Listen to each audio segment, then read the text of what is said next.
आज मैं बहुत ही टेस्टी चटनी की रेसिपी शेयर कर रही हूँ। चटनी तो हर घर में बनती है, लेकिन जिस तरीके से मैं बना रही हूँ, यकीन करें ये इतनी टेस्टी बनती है। अगर आप ज़्यादा क्वांटिटी में भी बनाएंगे तो मिनटों में क्या सेकंड्स में आपकी बनाई हुई चटनी ख़त्म हो जाएगी। हर किसी को इतनी पसंद आएगी। चैनल पर अगर नए हैं तो चैनल को सब्सक्राइब कर दें। वीडियो को पसंद आए तो लाइक और शेयर लाजमी कीजिएगा। पहले सब्जियों की कटिंग कर लेते हैं। 4 सब्ज़ मिर्चें ली हैं, इनकी डंडी तोड़कर काट लेंगे। 4 टमाटर लिए हैं, इनका ऊपर से ये वाला पार्ट उतार कर काट लेंगे। सब चीज़ों को मैंने अच्छी तरह से वॉश कर लिया था। टमाटर काट लिए हैं। 3 प्याज लिए हैं, इनका मैंने छिलका रिमूव कर लिया है। इनको रफली काट लेंगे। यकीन करें आपको डिफरेंट टेस्ट मिलेगा। ये इतने मज़े की बनती है। सब्जियां काट ली हैं। चलें अब चटनी बनाना स्टार्ट करते हैं। कोई सा भी बर्तन ले लें। इसमें 1/4 कप कुकिंग ऑयल ऐड करेंगे। अब इसमें डालेंगे लहसुन के 12 जवे और सब्ज़ मिर्चें। इनको फ्राई करेंगे। अगर सब चीज़ों को फ्राई करके चटनी बनाएंगे तो टेस्ट लाजवाब बनेगा। फ्राई कर लिया है।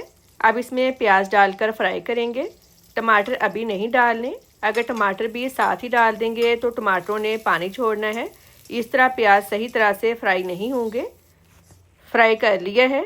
अब इसमें टमाटर डालेंगे। और मेरे सारे व्यूवर्स का बहुत शुक्रिया, आप मेरी रेसिपीज़ पसंद कर रहे हैं। अब इसमें करी पत्ता डालेंगे। इसको मैंने वॉश कर लिया था। करी पत्ता मैं ज़्यादा ही डालूँगी, इससे टेस्ट बहुत अच्छा आएगा चटनी से। अब इसमें नमक ऐड करेंगे 1/2 टी स्पून। अब टमाटरों का पानी ड्राई होने तक फ्राई कर लें, क्योंकि अगर किसी एक चीज़ में भी मॉइस्चर रह गया तो चटनी जल्दी ख़राब हो जाएगी। अच्छी तरह फ्राई करेंगे तो फ्रिज में 15 दिन तक भी ये चटनी ख़राब नहीं होगी। टमाटर फ्राई कर लिए हैं। टमाटरों का पानी ड्राई हो गया है। अब इसमें डंडी समेत फ्रेश धनिया डालेंगे और फ्रेश पुदीना। जिन लोगों का खाना हज़म नहीं होता, स्टमिंग का इशू है, उनको चाहिए ये चटनी घर से कभी ना ख़त्म होने दें। अब धनिया और पुदीना ज़्यादा फ्राई नहीं करना, बस हल्का सा फ्राई करेंगे ताकि मॉइस्चर ख़त्म हो जाए। कमेंट करके लाजमी बताएं आप किस कंट्री से मेरी वीडियो देख रहे हैं। फ्राई कर लिया है।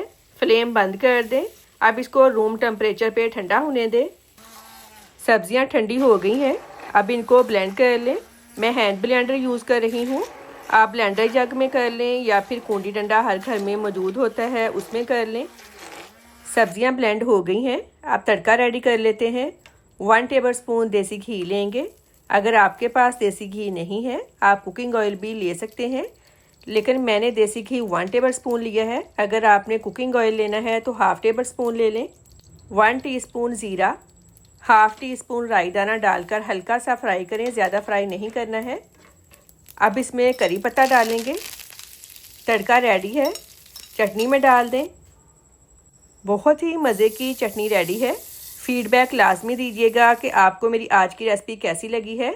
दुआओं में याद रखिएगा। आपके कीमती वक्त का बहुत बहुत शुक्रिया। अल्लाह हाफिज़।